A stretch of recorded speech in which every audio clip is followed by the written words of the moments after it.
Entering the Pat Mayo Experience. Pat Mayo Experience. Pat Mayo Experience. Pat Mayo Experience.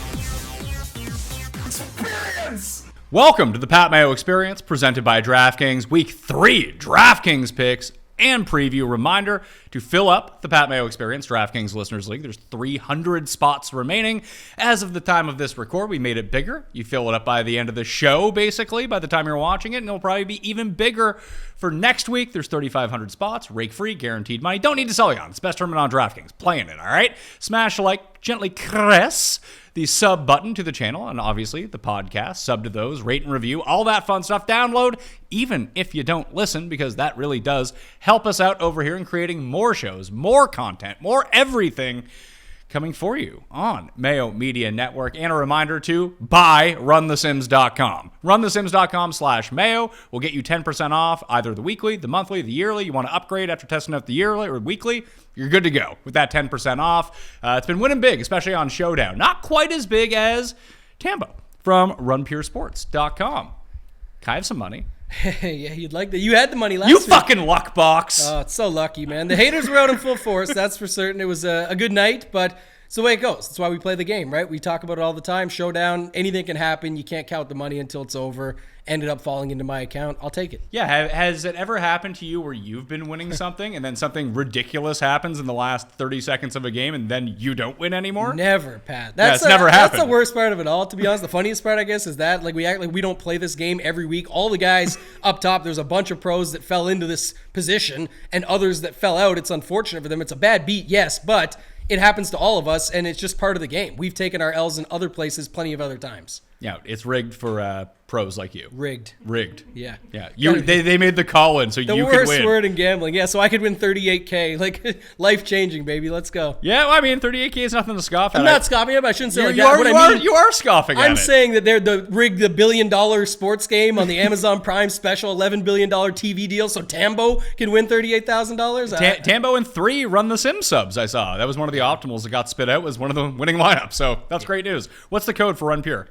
RPS Heater 25, or just hit me up. We could see if we can work something out. Toe Tag and Tambo on Twitter. There you go. You got the tidbits coming out. I got the newsletter coming out. You can sub for free down in the description of the video and podcast right now.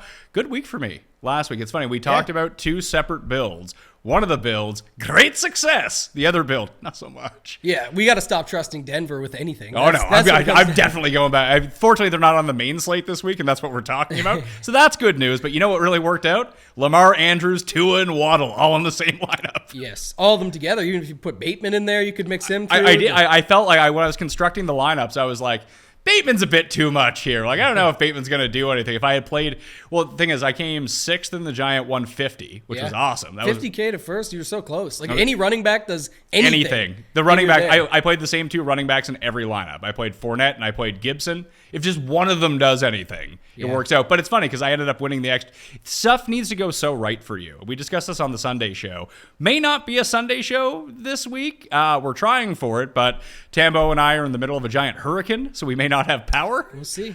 So hopefully we'll be able to watch football and do the show in real time. And I try to go live on Sunday mornings as well at 9:30 a.m. Eastern time. If people have start sick questions, DK questions. I mean, I don't know why you're asking me, but people seem to enjoy doing that. Yeah. I think people like to see people who ask stupid questions and me yell at them. I think that's their favorite part of the show. That's the one part that they miss. So this show going to live in studio, but without the live chat, that's the one part that I think they're missing. But like you said, they get it on Sunday, so it's perfect. Yeah, I ran hot outside of the running backs. Like Atlanta D gets that block punt for a touchdown. All of a sudden, I move way up in the standings because everyone has Bengals D, which I want to talk about in a second. Yeah.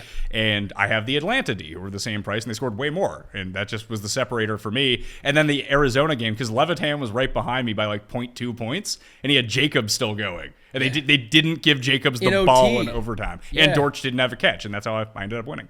Yeah, it worked out. Like I said, you still had a great week. It could have been a lot better. You still avoided some landmines like Barkley, who ended up being 40% and did not come through. Oh, he was in the other main lineup. Oh, he was in them. I played him too. I'm saying, but like in that one, you still even avoided that. And you still couldn't get there. You talk about Levitan with Jacobs, still can't get there. Like that's what we're talking about. These things need to go your way, but you're putting yourself in that position to have it eligible that it can go that way and you win the big money, but it just didn't. This time you still had a good week. It's funny. And I was in the same King of the Beach qualifier as you. I played the Russell Wilson lineup instead of the Lamar Jackson lineup. I switch it out. I win that qualifier by like 40 points. Yeah, I had a couple spots on King of the Beach, like third, second, fourth, with two versions of that lineup, and just couldn't get to the better two versions that had like Chubb over Barkley, for example, and that was a huge switch. So I'm fully expecting. I mean, I just ran hot on the weekend with stuff breaking my way, and I just won a golf GPP. So I'm expecting myself to be like winning $1 million this weekend, and something very unfortunate happens. No, the opposite. The heater. This is the heater beginning for all of us. That's the good mojo. Okay. You got the 40K. I want to win 40K this weekend. That'd be nice. I had to go buy some generators. Yeah, that's what we need right now. Yeah. So Fiona.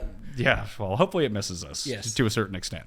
Bengals D. I want to talk about here, and we talked about it briefly on the show. And I saw your boy Big T put out a thread about why he played the Bengals D a bunch, and I kind of came on here and said, there's no chance in hell I'm playing a 40% defense. I get both sides of it. I just think that listen, if it's a 40% running back who's $4,200, that's a free square. But I think that only exists at running back. I really do. Just because of the variance of defense. Like I played the same price defense, a cheaper defense, the one cheaper defense, and it's a stupid defense. Like you get a block punt. That's the difference in it. Like the defense can be in the best position ever to have a great week. But that doesn't mean it's going to happen. It is the most random position that you can have. Yeah, it's one of the, like we talk about all the time, the variance there is insane. I get exactly where he's coming from. Like even everybody talking about, you go look up some of the best players in the world that played them 100%. That's the whole point. If you want to commit to something and you felt, which he did, that was the best absolute position that you can play against Cooper Rush. We talked on the show that it still looked like, even on Run the Sims, like he'd get 38 shots. You get 38 shots to take down from his pass attempts. Like there was going to be opportunity there. And if you thought that was the case, I understand the move. I also think too many people look at it singularly. Like on paper, obvious decision is when that's 40% and not even the results of what happened, but the Jags, Atlanta, Rams, like different guys or whatever that were around it that you could play instead. I understand why that's the decision. It's like when we talk in golf, if a guy's 20% owned and someone else is 1% and they're basically the same thing, why wouldn't you take that 20-1 odds right there and play it? But most of the lineups that people were using Cincy and that played at 100% that were good players, you can go look. They had the Tua stacks that weren't. Yeah, they played the lineups differently, and I think it makes more sense to play Cincinnati's defense in higher stakes, smaller field type tournaments. Yep. Because if Cincy fails, it's not the end of the world because everyone else has them, and you're going to need them if they do hit if you want to get to the top of the leaderboard. In something like the Giant $4 or the Giant $3 or the Millionaire Maker, even the $100 Millionaire Maker, it just seemed like a bad play to me. In that sense, yes, because to your point, it makes more sense because, like you said, it's not going to kill you, and it actually could kill you if they do smash in the higher dollar, smaller fields. In the large field, what better spot than to get 40% leverage on the entire field of 200,000 people? You can just vault ahead of that in one position. Yeah, like you're probably going to lose anyway, but if you have a chance to box out 40% of the field, you just take it every time. Yeah, I agree. Unless it's that cheap running back, I think. I agree with that on the defense factor. I think it also matters too who you're talking to and who you're playing. Some of the stuff like the player pool questions we get all the time. We did the strategy show, all that.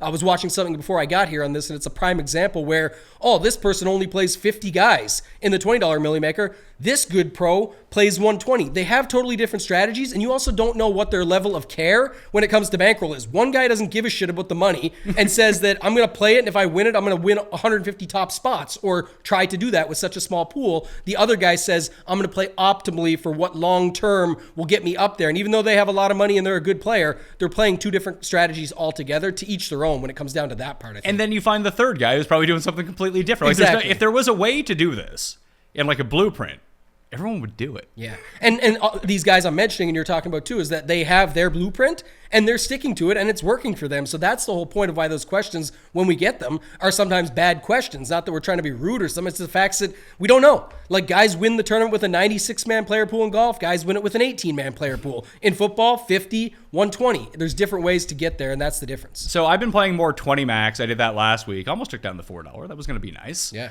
This week on the heater. I'm not going to press it though. Is the one thing. I'm not going to start like upping my entries. Although President's Cup is looking pretty good for us at the moment. Yes. After one day, we'll see how that goes. Probably 3 more days. Probably to go. dead last after tomorrow. But Yeah. that happens. But in terms of I just want to finish up the discussion about the chalk defense.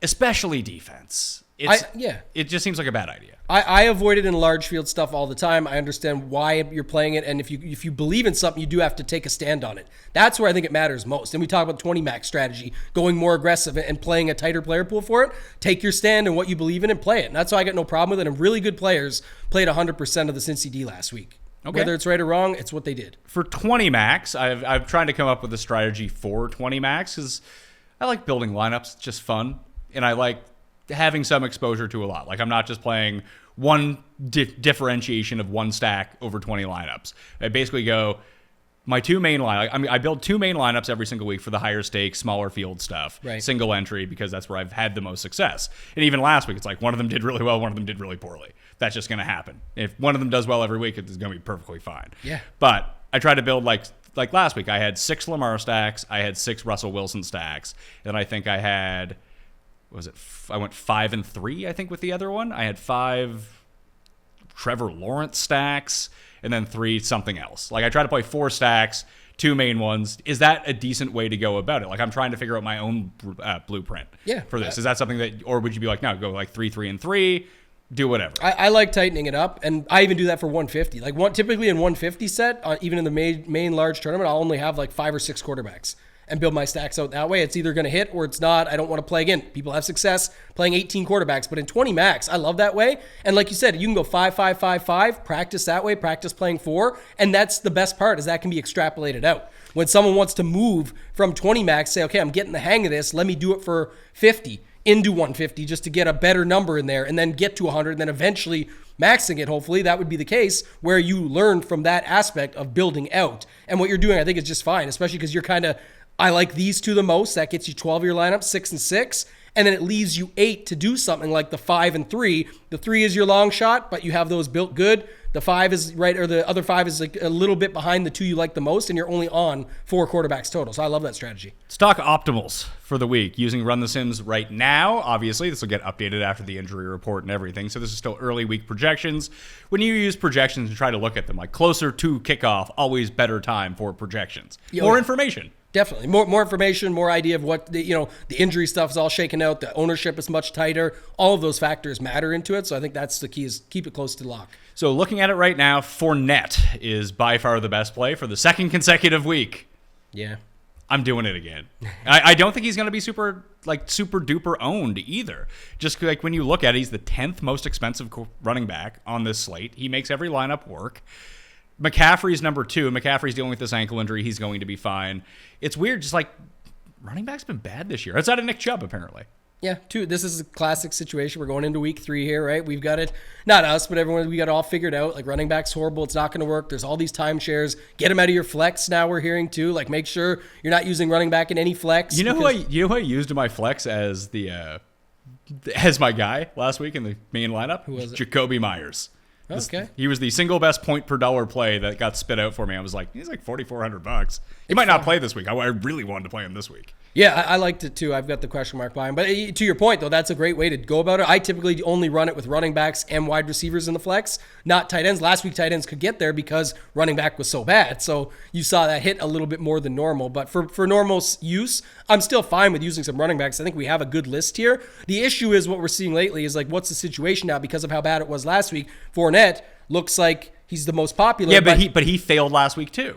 But people don't care, I don't think. Ah, they do, though. They do. But like, if the whole stance is running backs failed, then people are going to be a bit more pensive than using, like you said, a running back in the flex. And if you stop using a running back in the flex and you go with wide receiver, because that's what works now, then all of a sudden the overall ownership on all running backs is probably just going to be a little bit more lower than you think. Yeah, but remembering that Leonard Fournette is already in there, you must play 2. So he's in that mix. I actually have him at around 25% right now, and I think we're leaning towards a Saquon Barkley 2.0. Whether it turns out is a totally different story. Barkley still got opportunities last week and could have busted the slate and had a good game and been involved. And I think we'll see it with Fournette. So I'm not saying to steer away from him because of that. I'm just saying I think he's going to be higher owned than you think by the time we get there. Okay. Fournette, McCaffrey, Mixon, Josh Jacobs, Dalvin Cook is what we're looking at. Montgomery too. Montgomery didn't pop up. Now, when I make my own personal adjustments, I'm pretty sure Montgomery's going to be there because I think that game in particular is very interesting. We talked about Dameon Pierce a little bit last week, how it might be a really nice spot to get on him because everyone used him week 1, didn't want him. Oh, he doesn't play anymore. It's like it was 1 week, like whatever. And he didn't do anything last week, but he got a bunch of touches, played a bunch, and he looked really good. Mm-hmm. So could you go like Montgomery Pierce as your running backs and like have that as a correlation? Because those teams aren't going to throw. Yeah, I wouldn't. But okay. What I would do is, on the same train of thought there, is I would actually, instead, if Montgomery especially continues to pick up steam, I think you could go with Pierce and the Houston defense and just play that and completely go the opposite side. You don't even need the Houston D. I'm just saying. I really don't like the Houston. I don't like any defense playing Chicago. I think it's a bad idea because they don't throw. Yeah, I still think Fields makes more than enough mistakes, and those sacks you can pick up too. Again, it's all what you're looking for. They might score nothing. Like I never look for shutouts, but this could be a spot. You never know. Like I'm just saying, you could see different stuff happen. You don't have to pair the D though, but it would more be the case of what I call opposite side, like opposite running back. Sometimes it's opposite defense, where everyone's on a defense and the other side does better, and so on and so forth. It's just the game script flipping, and that could be the case here, no problem. It's Houston and Chicago. It could easily flip. I just ran one optimal. Just what's the optimal lineup? Yeah, and the running backs are Mixon and Fournette. Are we worried about Mixon? I'm not. Or is it a nice spot to get back on him as well? Like we liked him last week. Yeah. Didn't work out, but he's still getting all the touches. Yeah, he's still getting all the work, and again, he'll still get some ownership, but he's not the one that I see popping to like 40%, at least as of now. We'll see how it shakes out over the next couple days here, but I do think Fournette, Montgomery, some of the other guys you mentioned. Dalvin Cook, one I talked about on Wednesday on the Prize Picks show, and I think already it's changed gears. Like it just seems like he's picking up the steam because people are seeing that he got the opportunities. He can get it through the air. He's against Detroit at home. All these factors where I think people are moving there at just 7,900. So that should pull a little bit away from those other guys as well. To your original point, Taylor or Derrick Henry or neither? Henry for me. Henry? Yeah, I actually don't mind Henry here. I've got him tagged up. I like him. I think he'll be a little bit lower owned based on everything that we talked about. I think you could play him with the Tennessee D. Again, go back to like good defenses that aren't ever super high owned. Well, we know Carr is going to throw it a bunch, so there is your opportunities if you want to do something like that. The other angle is with the secondary stacks. We've got a situation where Renfrow still not practicing as of yesterday. Again, this is Friday. We'll see about the report today. Yeah, it's trending more like he's not going to play. Yeah, and Matt Collins was already involved. I know there's other backups to him. I'm just saying if you wanted sort of a secondary stack there, you could have Henry with Matt Collins. I think we could still see something happen there, and that's a good way to get different within your stacks. Do they have Matt Collins as a receiver or tight end? He's a receiver. $3,300. Cheap receiver. And one that I don't think people love. I mean, maybe it's Dortch levels of last week, but Dortch still did fine. Dortch was great. Didn't Dortch beat Devontae Adams in the same game? I believe that he did. I think he ended up with like 16 DraftKings points. And yeah, so there's it's not saying that I'm not results oriented at that point to say that's going to mean this. I'm just saying they don't get enough steam to what you actually think. They get a number, but you can get difference everywhere else in your lineup. If you had Tua, Waddle, Tyreek, Andrews, and then happen to have Dortch and Adams in your flex to be different last week because you could still fit it with how cheap that was, it's fine to have Dortch in that lineup and Adams. Like you're way off the board already. Looking at it right now, like McCaffrey's projected for 1.5 more than anyone else on the slate at running back. And that's over Fournette. Then you have Mixon. Then it's like Jonathan Taylor, Eckler. We don't know the Herbert situation. I assume that he's going to play. He looks good. The practice report yesterday showed he was sort of running around and then showed him throwing balls pretty easily. Didn't have the left arm sort of gimped up there at all. So I think he'll be okay. And they're at home against, Jacksonville this week, I believe? Yeah, they're the biggest favorites on the board. But if they... Jacksonville looks spry. I was going to say, Survivor picks, if you haven't got crushed already in Survivor, this could be a spot too. I was debating it already, waiting to see on the news with him and Keenan Allen. So it's funny because it looks like Keenan Allen's probably going to be a go. He's been practicing on a limited basis. More on that on Saturday show, if I have power, where I'll run through the injury report, update the rankings, everything like that. No worries about that. Just sub to Mayo Media Network and download Fantasy Football Picks and Bets. That's where me and Tambo give out our prop picks, everything like that, and update the injuries and waiver wire for all that. But the main spot I was looking at, because like Jacobs is doing really well by the projections. He's super cheap. But I kind of like where you were leaning with David Montgomery. I really like. James Conner might be back playing this week. Now he's back practicing on a limited basis. No one's going to use him. But it's funny because I just want to play the same guys I used last week. I want to play Antonio Gibson again. I didn't have him on the list here. I still think that he's so involved. Who carried the ball the most inside the 5-yard line last week? It was Antonio Gibson. It's just when they get in close, like they have these touchdowns from afar. People want to use Wentz in this game. And Hurts. And they want to use Curtis Samuel and all the cheap guys that you can possibly go through. I just think that Gibson's, until Brian Robinson comes back, Gibson's just so solid in terms of what the workload he's going to get. Is he going to be great? I mean, probably not. But 30% of the time, he is going to be awesome. Yeah, I can agree with that. The other side of the game, again, I don't think he'll pick up as much steam, but Miles Sanders. If you're, again, we'll get to quarterback, I'm sure, but Hurts is still too cheap. And so people are going to go there, and people want to get on Wentz, and Wentz has been pretty easy to stack now as well. One quick thing back on CMC, though. It's funny, with Wentz, kind of like McLaurin with Wentz and not the other two, because everyone just wants to play the other two because they're cheap. Yeah, I was going to get to that, but I'm glad you brought that up, because that is true with Dotson and Samuel working every time, and even Logan Thomas, and people making it make sense. Again, then it becomes also that it's not as easy to stack. It's easy to stack, but not as condensed as you actually think on paper, because everyone just assumes it's got to be Dotson, Samuel, Gibson again, leave the rest out, and you could see McLaurin and Thomas be the guys and have a big game there. And it's funny because I did my season-long rankings, and I had both Waddle and Hill inside the top 10, but I had Tua outside my top 20. Where like, how does that even work? It's like, well, he only throws the ball to two guys. Yeah. Like those two guys, independent of Tua, can go absolutely off in this game. That's why when we'll talk about the Miami-Buffalo game, it still stays interesting, even though it feels like a chase spot from last week. If you remember back to week one, everybody thought, or week two, sorry, everyone thought week one chasing Wentz. Wentz did not end up getting there because of Tua and Lamar and the way their game went. But he was still great. He was excellent, though, and he did. You called it out on Twitter, and I loved it. It was Carson Winston is a good nickname for him, like Jameis Winston, but he's the same thing. Throw 3 TDs, throw 3 INTs in the same game. I don't hate it. We'll get there. I was just going to say quick on CMC. Feels a little bit safer. Haven't seen the big game out of him. I love the Q tag attached. He said basically if I go take a piss at this point, they're going to put me on the injury report. So who cares? But Olave and Juwan Johnson in that game, don't have to play them both, but I think as a secondary stack, you could have McCaffrey finally show up and then have Olave finally. Olave hasn't even killed people. He's been 10 and 11.6. 9.6 and 11.6, I think. I feel like he's a trap this week. Everyone's just looking at the air yards, and the only reason that came to fruition is because they got down, and all Jameis did was just throw uncatchable bombs to him. Yeah, I don't care as much about the air yards as that he hasn't killed you, and he's still just 4,500. Like 12 points at 4,500 is not the death of you. And if it's attached to a guy like CMC doing his thing and CMC gets you the 35 points or something, you could see that. But again, if you want to get off that, I have a leverage spot there in that same spot, Juwan Johnson. You just go down to him. He's still the cheap tight end. I played him last week. He had 8 points. Yeah, not but bad. People look at that like that's shit. Like, oh, it didn't work out. $2,500. That's what I'm saying. He's still cheap. It's like he allowed me to force in high-end guys into my lineup. Now, if you had forced in, I forced in Devontae Adams into one of my lineups. Right. The problem wasn't Juwan Johnson. Exactly. The problem was Devontae Adams. And the reason I think that's so important this week, that's correct, is that if you look at it this week, don't forget about all the price bumps. Well, it may not be enough to what you think they actually get to. Using some examples, we talked about Hurts. He's not where you think he should be, but he got bumped. We talk about Amon-Ra St. Brown. He could eventually be over 8,000 and probably should be. He's still not, but he got the price bump. And then you talk about, that's why I used Olave in the original example. At tight end, you got Kelsey coming through in week 1, Mark Andrews coming through in week 2. They got the price bumps. So it's like every spot you have to look at. So I think the interesting way would be to put like CMC, Juwan Johnson, and then you can afford those mid-tier or expensive quarterbacks with their higher-priced receivers now that they've done something good. How popular do you think Montgomery gets? I think he gets up there, 20% plus. Like 1, 2, or 3 in terms of I think he's ownership? top 3. Because that's, again, when you go look at the build structures right now, it just makes it work.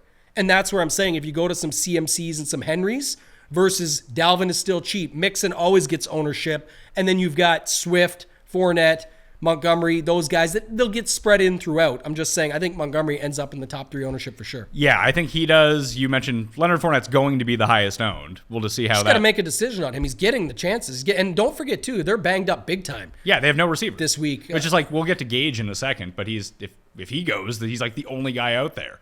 Yeah, what are they still do? So suspension for Mike Evans. Yeah, Godwin's still out. injured. Julio's probably not and playing. Julio's probably injured. And Rashad Perriman's banged up now too. Yeah, they're in trouble. It might both be, sides of that game though. By the way, Green Bay. Yeah, Lazard's not practicing. Watkins. Yeah, it's not great. Yeah. Everyone's gonna bet under, and it's gonna be like 55-50. I was just gonna say the one bet. I mean the teaser I got screwed on at the end, but my theory of 2 crap teams playing on a short week, bet overs even if they're 2 crappy teams, that came through. I won a bunch of money on the over. Yeah, last night? Yeah. Yeah, that was the thing. It was going down. It was like trending to 37. Yeah, because there's high winds. It's like, great. That means Trubisky has to throw in the wind.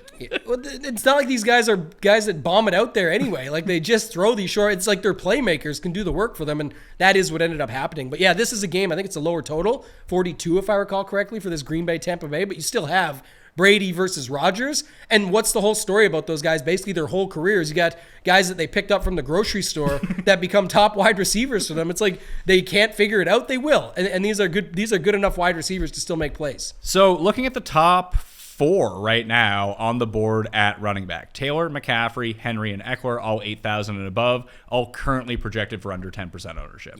Yeah, this is the effect that we're seeing. Exactly. So this is the week to probably go. Could you go double?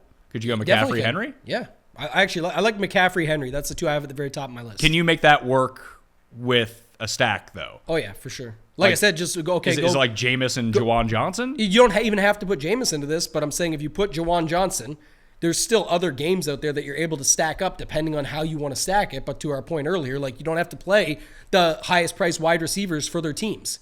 You know what I mean? Like so you can play like Hurts and Quez Watkins. Well, no, but here's an example. You could play Stafford with Allen Robinson and Higbee, and instead of Juwan Johnson, do Olave at 4,500. You still have a Higbee who's cheap. You have Olave who's 4,500. You have Robinson who's not nearly as much as his counterpart. And this is the whole thing. I talked about this about Cup last week. Now that we're on this game, we could talk about that stack works. It definitely could build out.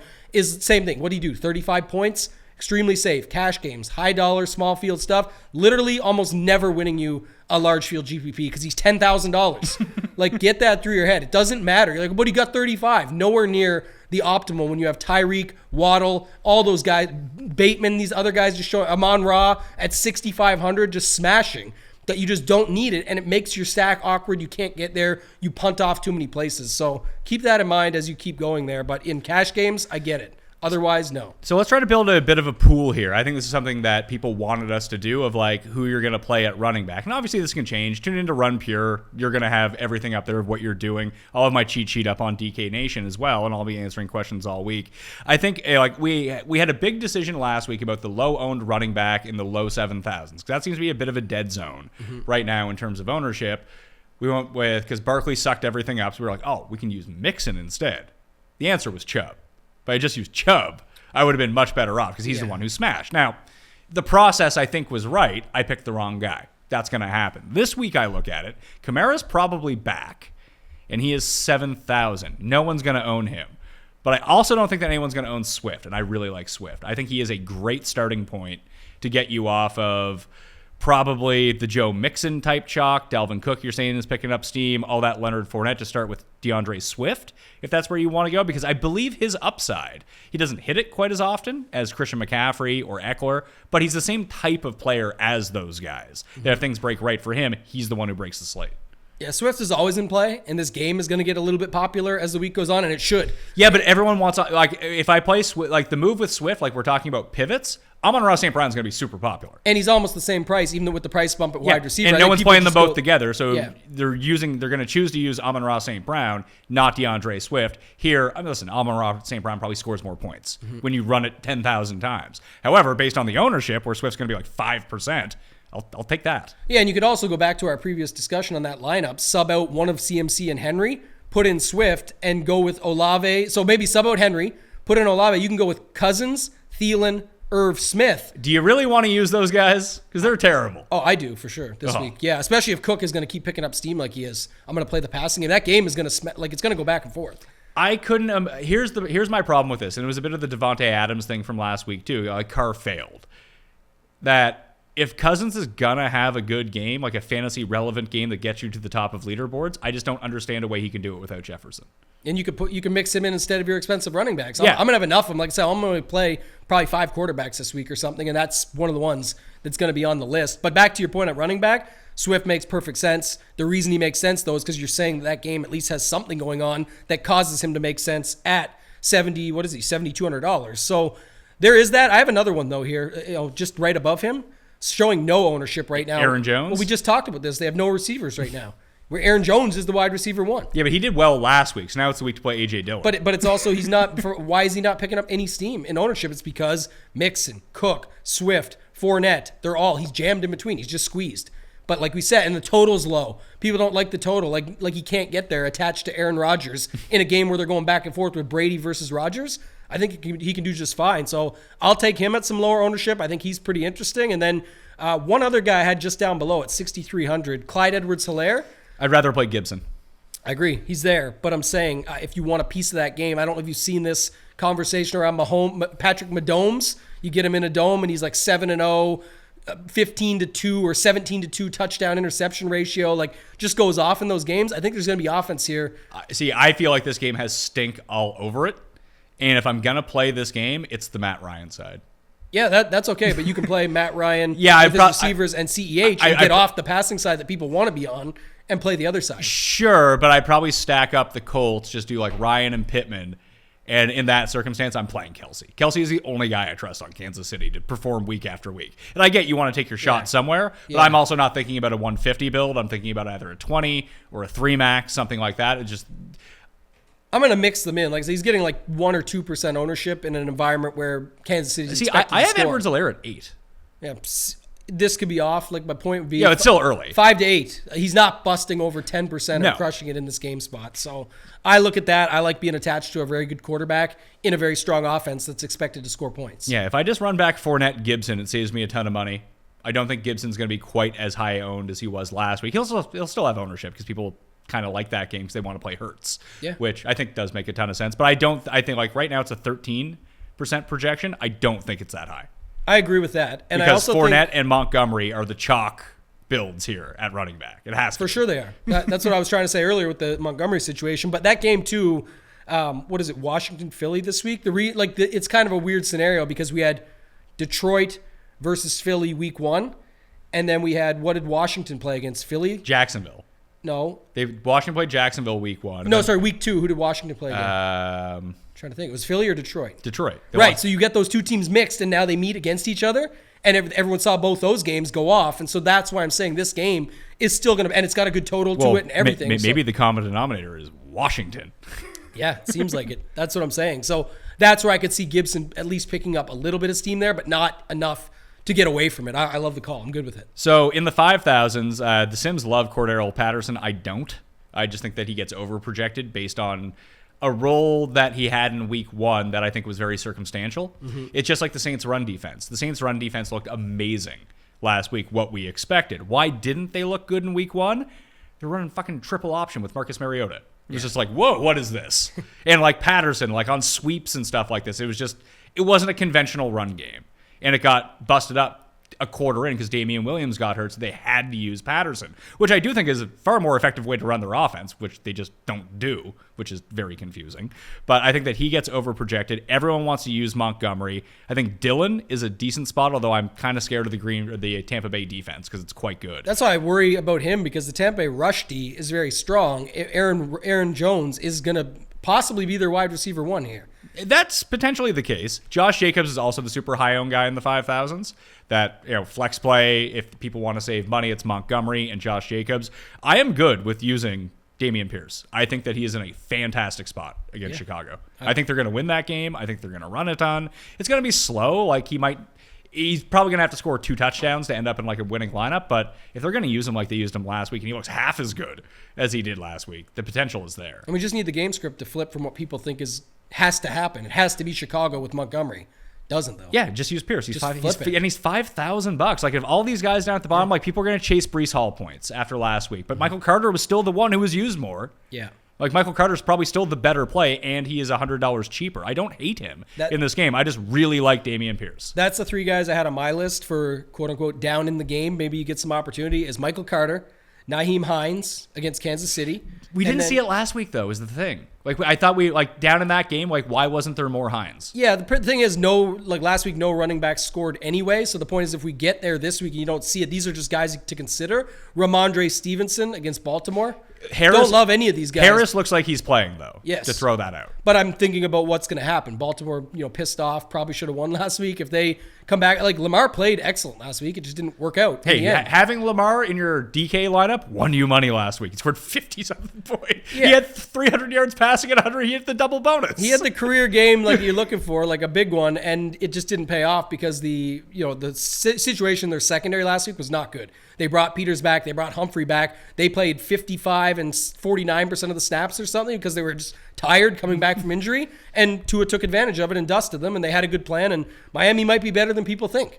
McDaniel's a good coach. Like they've got a spot here where... Yeah, I think they're far more competent. I mean, I love the Bills this week. We'll talk about Bill stacks here in a second. Yeah. But I just feel like everyone watched Buffalo light up Tennessee on Monday night, yet they're not going to use Buffalo stacks. And they're expensive, mind you. They're more expensive. I certainly am using Josh Allen stacks because, like I said, I hinted to it earlier, but the game can't get more condensed. And then there's also, on the Tua side at least, where the price went up some. Everyone still hates Tua, even though he had his good game. He can't do that again. I don't like Tua in this game in particular. I think it's a very bad matchup for him. We'll be on the opposite side of this one then, because I'll tell you why. Here's the factor. He's not going to come in as high owned as you'd think after that performance. And it reminds me so much. I know it's an NFL show, but we do so much golf. The listeners carry over. The point is, when a guy gains 5 strokes putting and then no one wants to play him in showdown because there's no way he'll do that again, he won't. Maybe he's riding a heater. He's not going to throw 6 touchdowns this week. You're right. You're probably right about that. But what if he throws 3? Or 4, like he could still crush on this slate, and it's so condensed and easy to stack him up that it's worth putting it into your lineups to go there. And if people aren't going to do it to the levels that you would expect after a week like we just had, it's just perfect. I think a spot to go back to. I think both offenses here very condensed, and they're a little bit expensive. So you just got to find a way to make that work. Gabe Davis going to be back. He says he is, yeah. Dawson Knox is iffy right now. But that just gets someone else off the field. That's all I'm concerned about. Yeah. Because right now, like we had it projected out with Gabe Davis out, and like Kumaro is like in terms of optimals, but once Davis is back, he goes and doesn't play anymore. So don't play. When you see the nice value at $3,000, like don't worry about that. But you know who to play with it. Like yeah. You just I completely and get that. there's very little. Like we used Wentz as the example earlier, where now everyone thinks it's Dotson and Samuel. It has to be them, but it could be Gibson and McLaurin. It could be McLaurin and Thomas. It could be Gibson and Thomas. We have no idea what will actually be there. Versus here, when you stack, you don't know what will actually happen, but you have a good idea of who to stack it with, and it's very condensed. Let's go to our favorite stacks of the week. If I'm going to play, that's why I wanted to bring up the 20 max at the beginning. If I'm playing 4 stacks, who are my 2 main stacks this week? That's what I'm having issues with. Because I'm going to play the Matt Ryan stack. After Cuss called him dead and that he should be thrown in jail, perfect spot to play Matt Ryan. And if this does become a boat race, like the sharpest side of any game this week is Colts plus 5.5. Because they're still taking all of the money on Kansas City, the public money. Yeah, I believe right now it's like 96% of the money is on Kansas City minus 6.5, minus 6, minus 5.5. Yet the line just continues to move towards the Colts. They might be right. Like that, this isn't a science when it comes down to it. But every sharp person I've talked to is on the Colts. Everyone. Well, the plus 5 or 5.5 home dogs typically have a pretty good run as well. It's a solid number, so I get why people go there for that. But like you said, it still is the Colts. And what have they been doing the first 2 weeks? Nothing. So, I mean, they did post 550 yards of offense week 1. Yeah, that's true. And but Pittman's going to be back. You should do that against Houston, and then you should win that game. And they couldn't get it done even with a full OT. So, you never know. But it's like you said, it feels like it's almost like the fake sharp because it's like everyone's on it because of that. But then you could easily see where Kansas City just comes in here and rolls over. Oh, 100%. Like if you wanted to play like Colts money line and Kansas City alternate spread minus 28, I could see both sides of that. Right. Yeah. But you talked about like Tua being cheap, and Tua is cheap this week, but Matt Ryan's even cheaper. Yeah. I don't have Ryan on my list. I will definitely dig in based on $5,200 your case that you're making here. But the other problem with it is too is stacking it up. I think it's easy. Well, no, his side is easy. Picking the right. That's why I'm saying Kelsey on the other side. Yeah, but then you commit yourself to that. That's what I'm saying. Where and that's fine. Do that. I'm just saying that's where that's not guaranteed. Nothing's guaranteed. But my point is, Kelsey has a lot more with him than it can be. It can be a lot of other guys. So I think you need to commit more lineups to it. But you're willing to just get after it and take your stand on Kelsey. I like that. I'm saying on a 150 stack, I can't just play Kelsey on their side. No, I understand that. That's the whole point. But most people aren't playing, especially people watching the show, aren't playing 150. Sure. Your play is pretty simple. I think you honestly, in the high dollar, smaller stuff, you just go Ryan, Pittman, Kelsey, done. Yeah. Stop trying to figure out the rest and I need a triple stack. You should double stack Matt Ryan because for him to get there, the statue that he is, it's likely. But in higher dollar, smaller field, you don't need perfect. No. In large fields, I would double stack him and start risking through those other guys. And honestly, I'd probably do Doolin. Yeah. Or figure out a way to use Jonathan Taylor. Right. But that's what you do. That's what I'm saying. I think it's Doolin and the other guys there that you try and mix through to see if you can make it work. Because that game has, the third highest total of any game this week. It is Detroit and Buffalo games are both 52.5. That one is 50. It does, like, do you think that Mahomes because Kansas City is so difficult to figure out beyond Mahomes and Kelsey, do you think that people will avoid that? Because you could easily go, I mean, not easily, the rest of your roster might be a bit crummy, but Mahomes, Kelsey, Taylor, and figure out the rest. I would prefer Mahomes, Kelsey, Pittman. I was just going to say that's on my secondary list here. It's the exact same situation where, again, you might be on the right side of this Ryan thing because it's like last week. You played Lamar, Andrews, and the run back of Tyreek or Waddle. I played both. Right, but if you just played Lamar, Andrews, and one run back, you were good in those tournaments, and that is the equivalent of Mahomes, Kelsey, and Pittman. But if you wanted to save money and crush last week, it's like go Ryan, Pittman, Kelsey, and then you might want to even get crazier. Like I said, Ryan, Pittman, Doolin, Kelsey to save money and be able to still get some pretty good running backs in there, and then you're just hoping the game actually goes back and forth. So for my 3 cheap stacks of the cheap quarterbacks I was going to use, I had it narrowed down to 3 of them. So Matt Ryan was one of them. Okay. The other one was Mariota. I got him. So Mariota, Drake, like if we're talking about concentrated offenses, I know that Pitts hasn't done anything, but Mariota, Pitts, Drake London, like that's where all of the targets are going. And I'm right. Just like last week, like I mean, they did share 60% of the targets between them. Just 50 of them, 50% went to Drake London. Yeah, that's exactly. No, that's true. And like I said, but these guys that haven't done nothing like a Pitts, Drake London has been good. He's done something, but that's pulling it a little bit. People are saying, but my point would be, Pitts hasn't done anything until he does. And when he does, it's going to be a huge week. So the issue is, what do you do with the Seattle side? Lockett. You just flip a coin, Lockett or DK? I just do Lockett. It's every other week though with those guys. Yeah, I just like him better. I just think it's a good spot. So again, you can mix it up. That's what you do though. That's how easy it is though. That's the point. I don't want to run the Geno Smith side. No. So I'm running the Mariota, Drake London, and with Pitts, and then I'm running it back with at least one of those two. So it's probably actually just exactly one. Just pick one. So I'm probably going to do one of those two or Lawrence. Just keep going back with Lawrence. He's the other guy on my list. Lawrence and Kirk are so easy, and fuck, I hate Evan Ingram, but it makes way too much sense. So I'm not going to play all of them, but that was my list of maybes. Okay, so we're on the same page. Mahomes, Lawrence, and Mariota was my maybes. I added Ryan now to think about it and dig in a little bit more. The guys that I love up top that I'm definitely playing are Stafford, Josh Allen, Cousins, and Tua. So Cousins is in a really interesting spot because it feels like public perception is that no one wants to play Minnesota. Minnesota's like crap now. They're overvalued in this game. Everyone likes Detroit. But the optimals and the simulations love Minnesota this week. And they love Kirk Cousins. That I think that what I talked about earlier, like Cousins is cheap enough, he's 6,700, that if you don't want to go full onslaught in this game, or maybe that you do because the projected total is so big, Cousins, Jefferson, Swift, and find the cheap guys around them.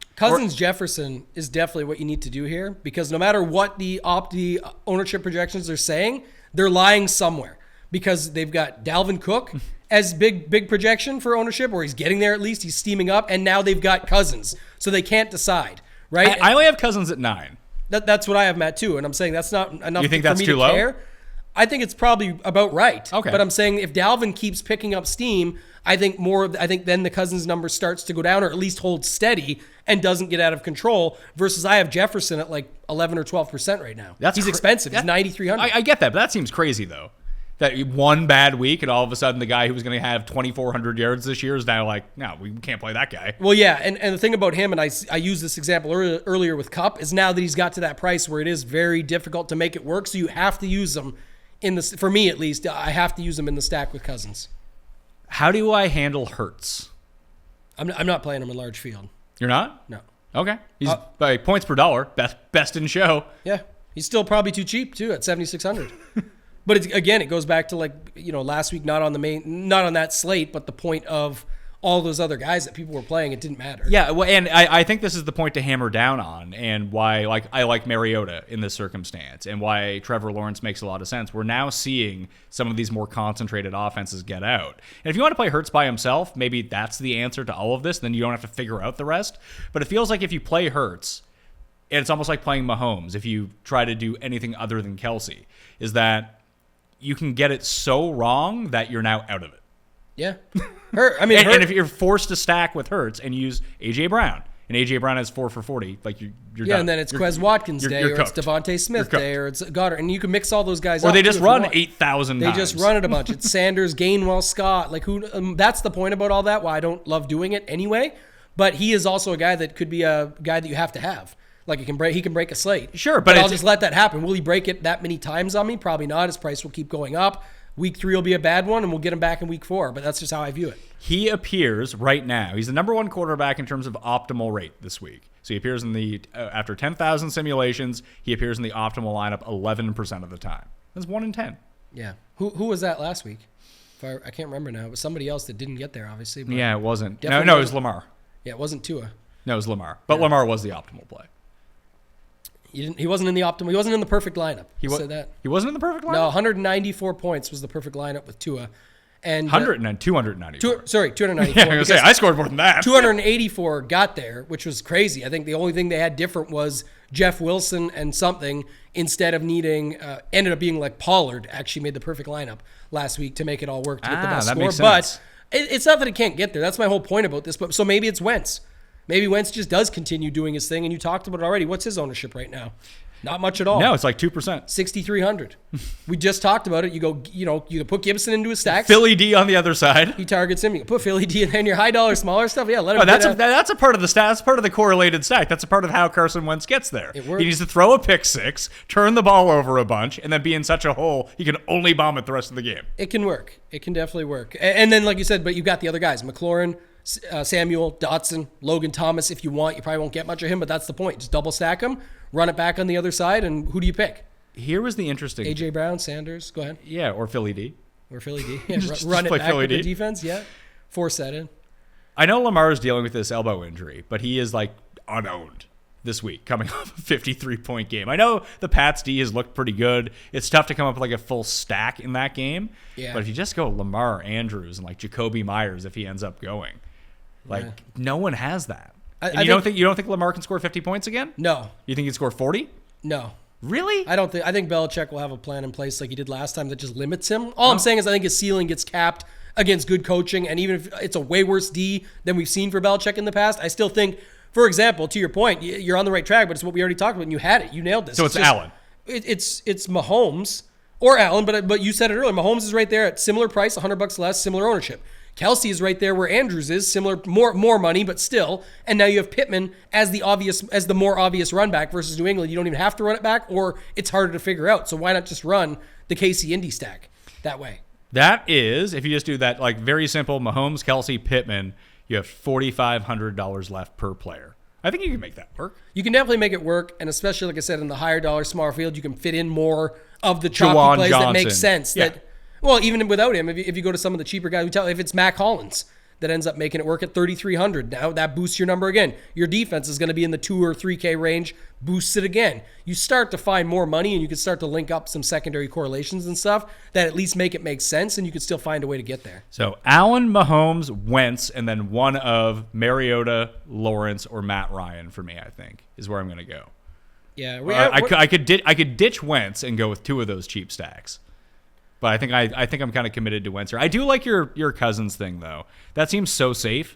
Cousins, Jefferson, Swift, and even play Amon-Ra same. Like you want to get Amon-Ra different?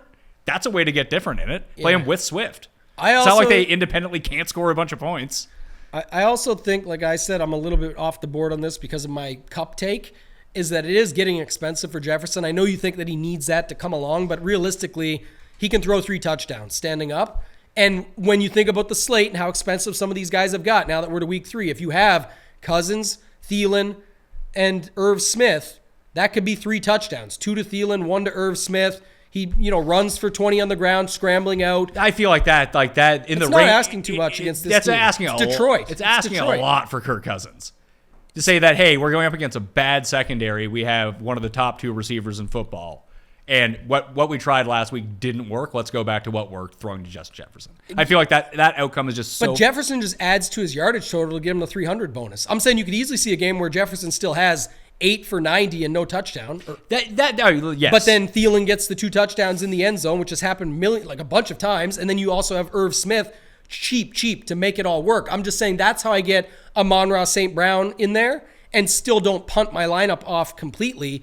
and you don't need that much more to happen. I'm just saying I'm more worried about the Jefferson side of things in the large fields where there's so many guys that are likely to bust him up, even if he gets 35. We'd have to see, but... It all depends. It's almost like you always say with the 2v2s. There's actually you can actually do this. It's on Run the Sims. If you go to NFL Tools, it is the rangefinder. So if you click on the rangefinder, you can do your 2v2s in there to see how the points end up working out, if it's similar or not. Because I would be curious to know like what the Jefferson and cheap guy is that you would have to fill it out with versus a Steph Diggs, who is $1,600 cheaper, and like how much more that gets you up. Like I'd be very curious about those two kind of situations. That's how you have to look at it too, because like if he's, for example, like he's less money than Josh Allen, Cousins. So what if you go Cousins, Diggs, someone else, and you're playing it like I'm swapping out. Like the Devontae Adams thing last week. Yeah. Where instead of stacking it up this way, use X superstar receiver in your lineup rather than Devontae Adams with the rest of the Raiders stack. Yeah, it's a higher dollar, smaller field stuff versus the large field. It still works for large field. I'm saying it's harder to see it get there and ceiling out or cap out. But in that case, you're just saving some money on both sides and still getting the best of both worlds. They're attached to each other. So I think it makes sense. Yeah, I like the way that we've now structured this show because usually we'd go like position by position. But I feel like it's very like running backs is one thing that's kind of a standalone. Yeah. You can have that as a part of a run back. But what you're looking for is just volume and value at running back. And the stuff we're giving you on the stacks and ways to go about it. Paul, playing crazy audio in the background. What's that, Paul? Jeez, Paul. Blame the hurricane? Yeah, wait, are you watching videos? Not switching. You busted watching videos over there? No, there was a clip. There was a clip from Barstool Sports that I tried to click, but because we have everything patched into the TV. We have it patched. We have it screen mirroring to there. I can't click any media on this end, so that was like it was a weird.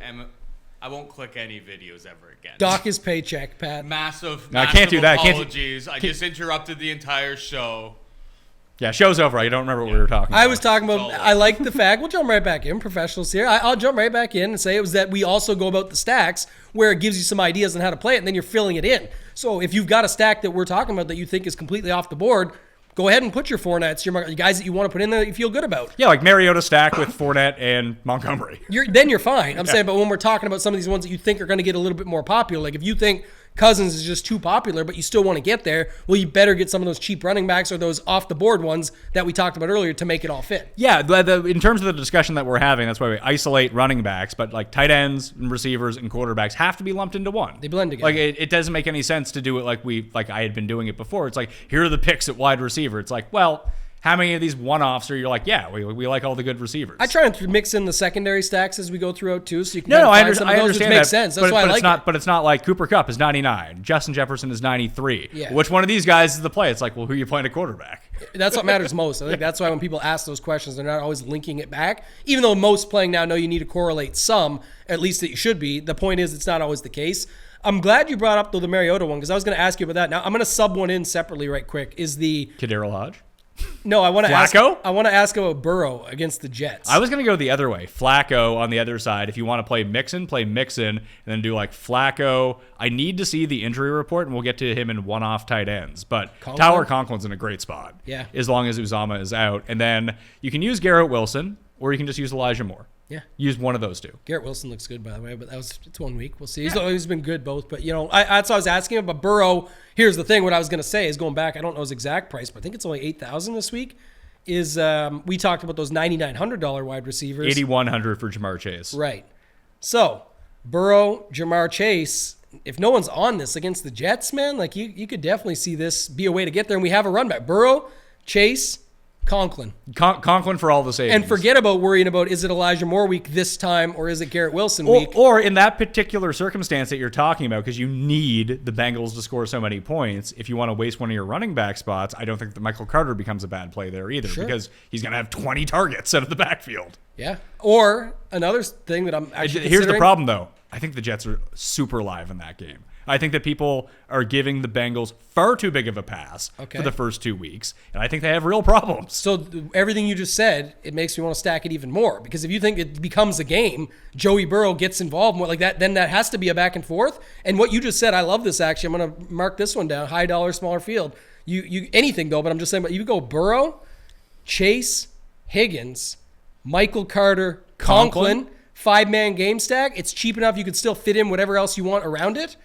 Man, that to me is very appetizing for, again, it's one of those ones, Pat, you talked about earlier, a shitty game, then all of a sudden you see the points, you're like, oh, of course it is. Because, again, the Bengals have not been what people expected so far. And the Jets' offense, they throw a ton. So the games are really slow, weirdly enough. Yeah. So that kind of helps as well. Let's see what you have left if you run that through. A lot. Carter and Conklin are so cheap. Higgins, yeah, still cheap enough. And then Burrow and... Conklin's 38. Fair. So we have those 5 together. You still have over $5,000 left per player. And that's not including a defense. So the defense will bump it. We'll get to a defense in a second. Let's just throw in, Jags D. Maybe Herbert's dead.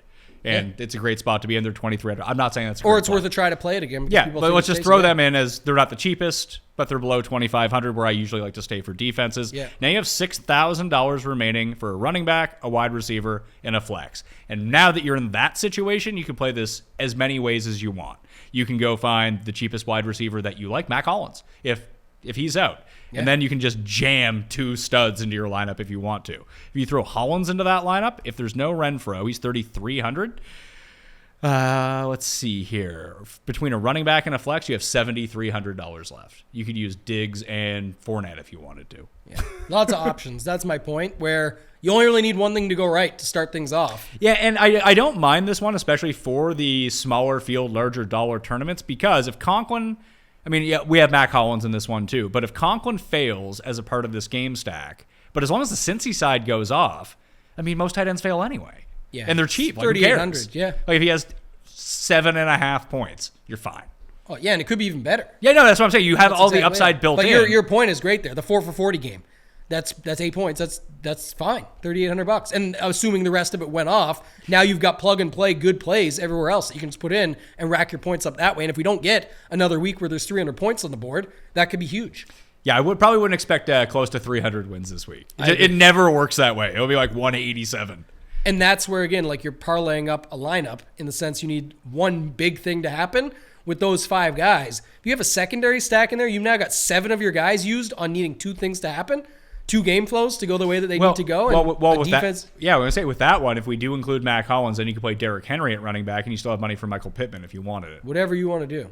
Options are there. One-off wide receivers for the week. So if you're just like filling out your lineup, listen, you can pick your poison with whoever the top end guys are. I'm not going to tell you if you have the money like, oh, I have a real hot take between Kupp and Jefferson. I don't. Yeah, right. I don't at all. But if you're looking for value at wide receiver this week, what do you think that we should go to? Like, I feel like Gage at 4,700 is going to be super popular if he plays. I put him at the very bottom of the list. Some others I had, we talked about Drake London.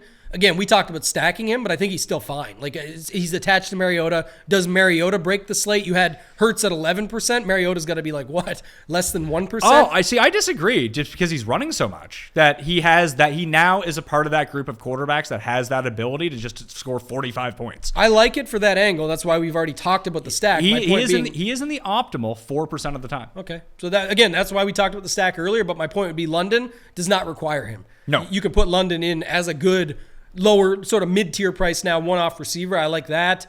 Who else did I have here? Myers, who you already talked about. Yeah, but Myers has to play. You got to wait and see on that. I mean, you watched that. I mean, you're a Ravens fan, I'm sure, because you had a Tua stack. You watched that game. Oh, yeah. How did Miami set up that entire game in the passing game? 5-yard slant, 5-yard slant, 5-yard slant, 5-yard slant. Yeah. That's all Myers is going to run all day if he plays. He's going to have like 20 catches. Yeah, I hope he plays. I like him for that reason. And then the other guy I liked is still, the people liked him last week. It didn't fully work out on Monday Night Football, but in one of those games was Treylon Burks. Another guy in that I see, game. it's funny. I hated him last week. He's banged up too, though. He might not play. Yeah, we have to wait. Again, we have to wait and see on these guys. I'm just looking for some one-off stuff. How do you feel about Curtis Samuel at 5,100? Is it like people played him week 1 a little bit and he was great? People said that he is the value of week 2. They were kind of right that he was the value. I didn't play him. I ended up using Dortch instead, and I shouldn't have. I should have used Curtis Samuel. But now that he's up in price, people are hip to what Curtis Samuel is up to in this offense. Like, it just feels like he's going to break everyone's heart at some point. Yeah, him and Dotson, I had both down here, but I put the same thing, probably got ownership with them. And I think they even get popular in secondary stacks because if people don't... They're cheap. Yeah, they're cheap. And I'm talking about them as the one-off receiver you could play in your flex. Your wide receiver 3 just to save money, or if you're around $5,000. he's an easy click here, especially if one of Gage or one of those guys or Myers doesn't play, then all the ownership floods onto him. Yeah, one thing I'll say about Gage that I don't mind, I already had it mixed up here, is that like I talked about earlier, is I like him better in a secondary stack than a higher owned one-off, meaning I'd rather go Aaron Jones as my wide receiver 1 in running back spot with Gage and to get at least different and still mix it to make sense more than just use him because he's cheap. Can Christian Kirk be a one-off in your lineup at $6,200, or is he now too expensive to not play without Trevor Lawrence?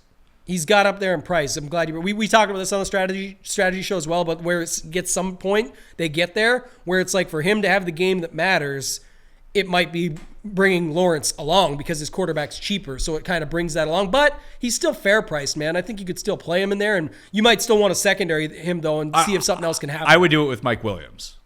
That would be that game correlation that I would probably go to would be Williams. Now that Keenan's likely going to be in, yes. And be slightly limited. No, like it doesn't feel like anyone wants a part of the Chargers offense because they don't know about Herbert, and that's just making that game like out of sight, out of mind. Agree. But I mean, Jacksonville versus the Chargers could be 50-45. Yeah, I agree. And I had him and Zay Jones because Zay Jones, we're still waiting for that to happen. I did that last week, Zay Jones, and didn't use Ingram. I think Ingram's the better play at this point, which terrifies me to no end. But like Myers and Kirk and even Samuel to this point have been like the 3 safest guys for that like price range. If Samuel keeps getting popular and you want to go somewhere else, now you talked about McLaurin already. I don't hate that. As a one-off? I was going to say as a one-off, I actually prefer Dotson. I think he's getting a little bit more than people think. And for some reason, the ownership just continues to go to Samuel. But Dotson's still been doing his thing. So I'm okay with him there. He had 2 touchdowns the first week. He still came through last week. He didn't get as big of a price bump as some others. So just saying, if you want to go there that bad and you need the money and you're like, I can't get to Samuel or whatever, you could still play Dotson, who's right there. I think he's $300 cheaper. I don't want to play Chark because I think it's not good. But when they get, I know Amon-Ra is like doing everything, but Chark just keeps getting end zone targets. Yeah. Like he brought one down week 1. He dropped it in week 2 or was just slightly overthrown. But they just keep, like, they have plays set up for him to run to the end zone super deep. Yeah, people weren't watching the game or checking. They probably didn't see that, but he did get those chances. And so I had him up here next to Cousins talking about it. I was going to say Chark and Hawkinson. Hawkinson's at tight end, obviously, but most in that stack of Kirk Cousins are going to be playing Irv Smith. So if you want to play somebody else and then use Hawkinson instead as your run back there in that game, you could do that. But I kind of like Chark because then you can get Cousins. Like now we're talking about how to get Jefferson in. Cousins, Jefferson, Irv Smith, run it back with Chark. You're not dead for money. No, I also like if you play one of the Mariota, Trevor Lawrence, Flacco, Matt Ryan, whatever it is, like super cheap stacks, that I think my correlation there would be to pay up and go with Swift and Jefferson. Yeah, that's fine too. And try to play it back that way. That's what I'm playing around with right now. So the 4K, Jefferson is expensive. He is, but if you can, that's the reason people aren't going to fit him in. Yeah, but it still has to get there. Yeah, but I have confidence that he is going to get there. 35 might not do it at that price. Maybe not, but 35 for Cup last week wasn't anywhere near. No, but it was also one of the highest scoring weeks like ever. Yeah, that's true. It depends on how you feel. But I feel like this week we talked about these situations. Allen, Tua, Stafford, like there's big scoring spots. We'll finish. I don't think 300, but I'm saying I still think we'll see enough scoring that it's going to be a. Let's finish off on the one-off wide receivers for a second because I do want to talk about that Buffalo stack because I feel like that's going to end up being my main lineup is Allen, Diggs, and probably Gabe Davis together. Yeah. Just those 3 guys and figure it out on the other side. Maybe it's Chase Edmonds. Who knows? But it's probably not. It's probably going to be Tyreek Hill. I was going to say I think you go for the gusto with that. Like I think it would actually be Waddle. I like Waddle. I've got Waddle over to Tyreek. Tyreek can break the slate more likely, but if we've seen the last 2 weeks, one thing we always knew coming into week 1, you and I talked about it, was the Waddle connection that was always there with Tua. The Tyreek is just the additional bonus that we're getting, right? Obviously, very opportunistic one to have where you got a guy like him, those 5-yard slants that he can just take and do whatever with, but it still opens it up for Waddle, and I think Tua still has shown that he likes that. So I think you can still go with him and leave Tyreek out if you need the savings. Gabriel Davis or Christian Kirk is a one-off receiver. No one is using Gabriel Davis. Yeah. And it seems like he's fine. I think I like Davis more, just from my notes, with Allen instead of Diggs. Okay. And hope that he comes in and eats his lunch a little bit. Obviously, Diggs coming off the huge game. Diggs just incredible as it is. But again, another spot where the price went up a little bit. Diggs could not have the 45-point performance this week. It crushed on a 2-game island Monday Night Football slate. You need that. on this one, if Diggs does, his normal 23, 24, probably not needed. Dotson, Olave jump out and along with Russell Gage, jump out as the values in the 4,000. And Samuel. Samuel's 51. Oh, that's what it was this week. Is Dotson 4,600? You say it's 46. Yeah, that's what it was. I'm trying to remember the two numbers. He's also by far the highest projected guy outside of Russell Gage in the 4,000s. Marvin Jones actually per projections rates out really well. I don't know why. God. Don't like that, but Yeah, you never know what they're going to do there, so I wouldn't hate it. No one's going back to Dortch. Yeah. I didn't 43? I didn't have him on the list here, but if you wanted to go there, I got no problem with it. Like, again, he's been doing okay. So if Myers sits, do any of the Patriots guys become intriguing? Be it like Aguilar's 4,100, Parker's 4,000. I'd rather Aguilar, but Kendrick Bourne. I'd just avoid. I also think the situation from last week will go a little bit more. It's not going to get there because ownership, but I'm saying overblown. Where their D was still in trouble last week. They had guys back like Peters and Humphrey. Yeah, their D's not good. Straight up not good. But it definitely got more taken advantage of last week because these guys didn't even play. They had two rookies play 55 and 45% of their snaps in the second half. The whole game, which was in the second half. The other top points per dollar guys, if Perriman goes, Perriman at 39 seems like a play. Like that's the cheap guy that you use to get in. You mentioned Mac Hollins at 33. Should Hunter Renfrow end up sitting with this concussion problem? Is there anyone else? Like, Paris Campbell ran every route last week. Everyone loved Paris Campbell. He did nothing. But he's still going to be the wide receiver 2 on this team. He's $3,400 now. Yeah. With, Pittman, Doolin, Campbell, that's what I'm saying. If you're running your Matt Ryan stacks, I think that's who you run through it. And then maybe Granson, I don't know, or Mo Alley Cox. I don't know if you want to go I'm not going to play it in large enough field tournaments where I feel like I need to overstack that game. I just pick the pieces that I know that I like and just figure it out somewhere else. It's honestly, it's just Ryan, Pittman, Kelsey in what you're playing. Yeah, but in large field, I think there's no way you play Matt Ryan single stack. You double stack and hope to get the full ceiling out of him, and you got to mix these cheapies in. So to your point, that's where I can see Campbell getting some run and making sense. So Mac Hollins, probably the cheapest potential player, 3,300 at receiver. Is there anyone below him? Not that I see, no. And I might, like you mentioned just there now, Perryman's kind of interesting. Depending on how their stuff shakes out, at least there's a bit of a connection there. Yeah, as long as he's a go. Yeah, that too. We have to wait and see. Because you have Scotty Miller at 38. You have Perriman at 39. Everyone's going to use Gage. They're not going to use the other two. I don't know how Cole Beasley fits into this. They're going to elevate Beasley. Yeah, you can't, he's not in the player pool. Yeah. So you can't use him. Yeah. That would be the ultimate. Just like that game goes off and it's Beasley who does everything. That's likely. That's why this situation becomes more of an avoid. But Gage in cash and stuff like that, I can see people going there. Perryman, we'll have to wait and see how it shakes out. But he does appear. Like when I generated the optimal, you see Russell Gage, he's one of the receivers. Yeah. Along with Fournette in that same lineup. God. It can happen. It can. This is a cash lineup. Week 1, it was Gibson and Dotson. Yeah. Both crushed. And probably Samuel, too. But if you put Wentz in, that was the difference. No one was putting Wentz in with it, and you could have, and crushed. One-off tight ends. Who do you like the best for cheap tight end? I think I like Conklin the best, should Uzama sit. Yeah, the Conklin call you had earlier was on my list. Hawkinson, because like I said, he's on the opposite side of Irv Smith in that same game, same spot. It can do it that way, and you can secondary stack it if you want, but just plugging it in. What did you think of Goddard? He's sort of in that middle tier range of the both, a way to get a piece of Hurts if Hurts doesn't break it, but Goddard's still involved and does something for him. I think it's funny too. Like I can play Kyle Pitts for $200 more. Yeah, I got him here above him. So yeah, I just for $100 more actually. He's $4,800. Like, yeah, maybe it's another zero. Who knows? Higbee, Jawan Johnson, already talked about him. Those guys are good with me. But why is Higbee so much better than Ertz for $100 more? Like Ertz is, they're both super involved in those offenses. The floors are pretty elevated. Yeah. And weirdly enough, the numbers don't bear it out so far, but if I had to project one to score a touchdown between the two, it would be Ertz because Kupp catches every touchdown for the Rams. Yeah. That makes sense too. I got no problem with him. That's what I'm saying. Like if you want to go there, I'm thinking about my Stafford stacks and ways to get a little bit different on that side. Just drawing it up here now. But the setup there for me would be to go to Higbee in those lineups where you're stacking it up. Or use Kupp, Higbee, and Stafford, and just play Ertz in the flex. Save all the money. That's your run back. Or Dortch. Yeah, Dortch. Dortch should be the way to go there, I think, for sure. If James Conner sits, do you have any interest in the Arizona running backs? Would it be Eno Benjamin? Or Darrell Williams? Yeah, not so much for me, no. So, one-off tight ends, Conklin. That's the guy. Everett, if What's the deal with Parham? I had Parham back, question mark. I think Parham is going to be back. Therefore, I probably don't like Everett as much. But if Keenan Allen's still banged up, maybe they do run Everett. It's not like they're asking Everett to block. Evan Ingram's $3,700 too. Yeah, Ingram. The other guy I had was Hurst.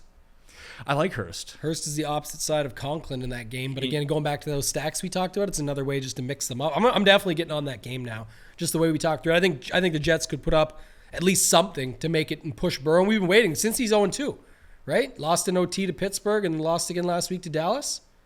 Do you think people will chase Cole Kmet at 34? I think they will. God, I won't, but I won't. I don't even have him on the list. So. Yeah, the other one would be Granson. Granson's $2,700 and Juwan Johnson is $2,900. Like if you're really punting tight end, I think those are your two options. Yeah, I had Granson as the last one on my list. I am going to look at the Kmet stuff. I want to go back and see because I know everyone liked him for Showdown in that game last week, and he dudded. Ryan Griffin scored like 2.5 points, and still beat him. But Kmet is leveraged to Montgomery. Kmet is, but I feel like this game only works one way. Bears win with Montgomery running. Bears lose with Montgomery running. They don't pass. No, but if we like Pierce that we talked about earlier. Yeah. If Pierce gets his 2 on the ground and they get up early somehow, whatever the shakedown is. They were down an entire half by 20 points and didn't throw the ball. It's still possible. You're right. Do you like Mooney at all? No. I hated him coming into the year. I just hate that offense. I think that team is bad. Yeah. Outside of Montgomery, I don't know who you could potentially start. Even your fucking season-long fantasy league. So then the play is Pierce with the D. Because how else are they getting there? They just run Montgomery still even when they're down, and they will. I'm saying that they literally could get shut out. I don't know if they'll get shut out. If you got Pierce over Montgomery in almost the same spot. Let me ask you this. If the Bears get shut out this week, which I don't think happens, they score 0 points. How many fantasy points does Houston's D score? 13? 12 or 13, yeah. That's not great. That's for a shutout. Fantastic. Listen, yes, if you play Houston's D and they get 13 points, that's great. But that's banking on a shutout to happen. Right, but I'm saying also something else must have happened to cause the shutout, and on top of it probably correlates with Pierce having a pretty good game, yes, you think. I would just so that's what I'm saying. You may as well double down for every thought you've had on this conversation today.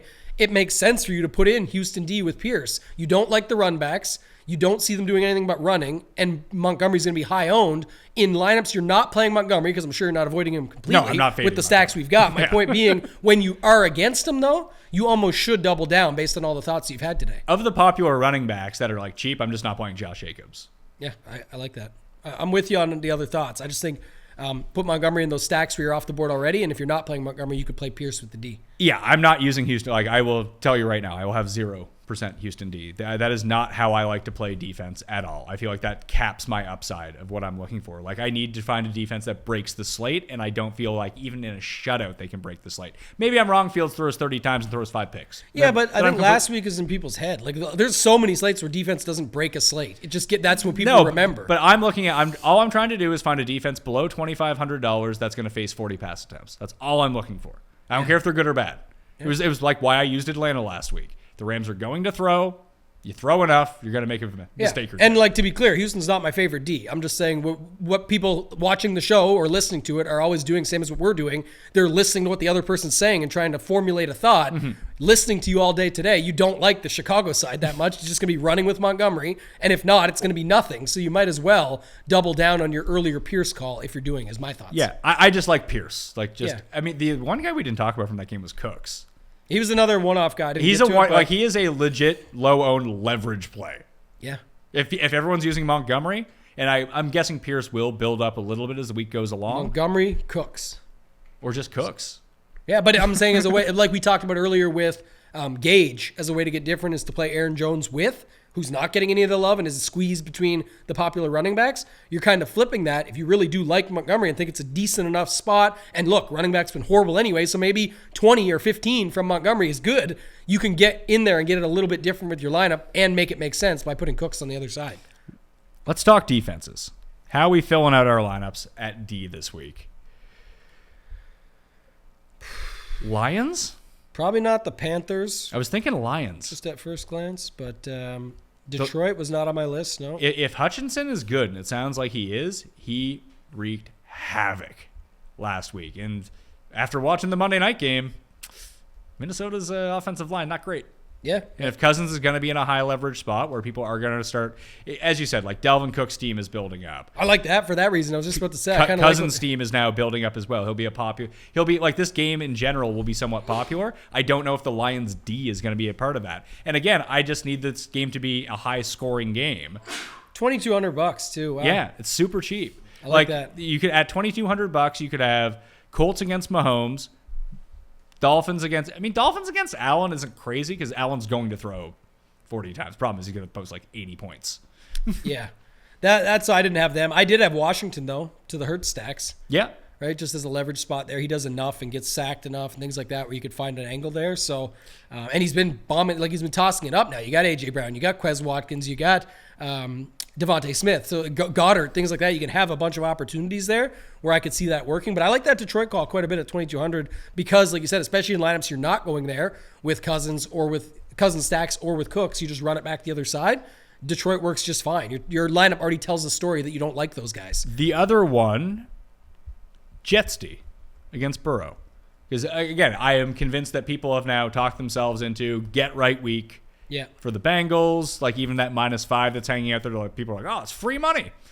No way that the Jets stay close here. But like if Burrow plays like he played the first 2 weeks, he sucked. And it doesn't He's matter. horrible. He also can be like a Wentz example. He can throw his 3 touchdowns and have guys like Jamar Chase drag him through it, but he can still throw 3 picks or 4 picks and have stuff happen. And then it just takes one to go the other way. And even then, that gets him right back on the field. So that's the whole point. People can have their take that Burrow comes back and has his good game for him, but they could still lose and that D could still crush, or they could win and the D could still crush. What about pivots though, like Eagles D? They're getting a little bit of steam. Yeah, Panthers D is getting a steam. So who's the guy around? Ds? Most popular Ds so far this week. Eagles against Wentz. Carolina, Eagles, Seahawks seem to be pretty high. So going through these 3 quick, I think just if you go to the Eagles are what, 2,900? Packers against Brady with nobody there to help them. That's not horrible. And Fournette. Or the other side, Bucks. Yeah. Like I'm just thinking that they're $100 less, and we've seen this a bunch of times where you sort of go to what's around them. But the Packers going against Brady with no real weapons, I know, like we said earlier, he can make things happen. And Fournette being popular again, I really kind of like that thought there for a leverage spot going that way. And then who's the other one? Said Carolina. I want to look at. They're 2,600. Seahawks against Atlanta are above. Texans are actually getting a little bit of steam below them, so maybe that's not the case. But I do kind of like that Packers call. Anybody else you like? Tampa, I mean, the problem is the Bills are too expensive, but that's a great spot. Yeah. Like if I was going to pay up, it would be for Buffalo in my non-Josh Allen stacks and just hope Buffalo's D does all the scoring in that game. Like their adjusted sack rate right now is the highest in the league and they don't blitz. Like that's the problem for Tua is that now that they're playing a team that can send 4 at you and they're going to hassle you, what is he going to do? Well, that's the thing, though. That's why I don't mind. That's why I like Waddle more than Hill because it'll just be. I was gonna say it's just gonna be that might not be as good for the D either because if he's just tossing them over the top. Yeah, but you want to if you can get Tua throwing 45 times, I'll take my chances. Well, of course, but you're also paying for it, right? That's you are, but no, it seems like they're paying up for it. No, it hasn't been the thing so far. So you're gonna get a week eventually where that happens. And like that's not gonna work with Mahomes or anything. But if I do play one of those Mariota, the ownership is so low this week on the teams at the top. Chargers against Lawrence, no ownership, 3,900. Bears, even with Montgomery getting popular, it does not look like their $3,800 defense is getting popular. Chiefs against Ryan, nothing. Bengals against Flacco, nothing. Bills against Tua, nothing. So you pay for a D 3,500 up this week, you're already off the board. If you can find that money elsewhere, it's just tough to find the money because everywhere else is so expensive. Yeah, pay up running back, pay up defense, pay down everywhere else, and you're doing the opposite of what everyone else is doing this week. I always like this, and we talk about it so much on the show, but I think people love it, is that they're getting more into these tournaments where even if they're spending a little bit more, or it's more not about necessarily the cost. The higher cost usually means smaller field. So it's more of what we're talking about is geared towards these smaller fields that people have more realistic chances in than anybody winning the $20 Millie Maker with 250,000 people. So these types of plays in those smaller field tournaments can work where you don't need everything to be perfect, but it can be such a differentiator for your lineups overall.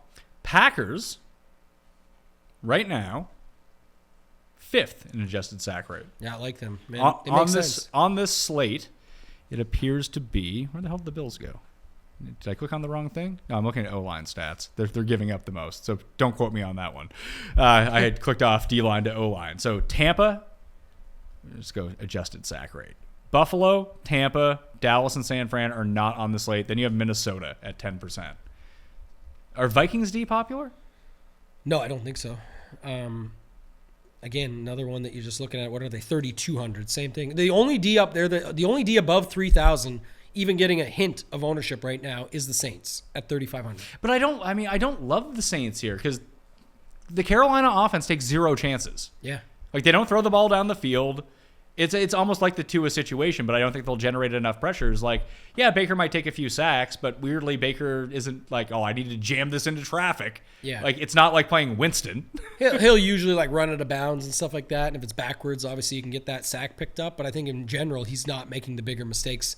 As something like you said with Tua throwing 45 times could be incredible.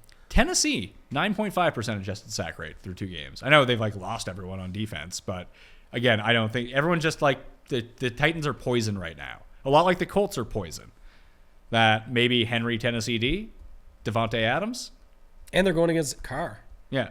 Like, that's another perfect spot that I like. So, yeah, and they're another pivot, too, there, right, with Green Bay that we talked about earlier off of Philly against Wentz. But the Lions are top 10 in adjusted sack rate right now, playing Cousins. Cousins can light you up. He can get it going the wrong way at the same time. And they're blocking, if we take a look at it, on the offensive line, the worst offensive lines in football right now and giving up sacks. It's not like Cincinnati's offensive line has been better than they've actually, like the stats would say, but Burrow's holding onto the ball too long. So it's a real issue.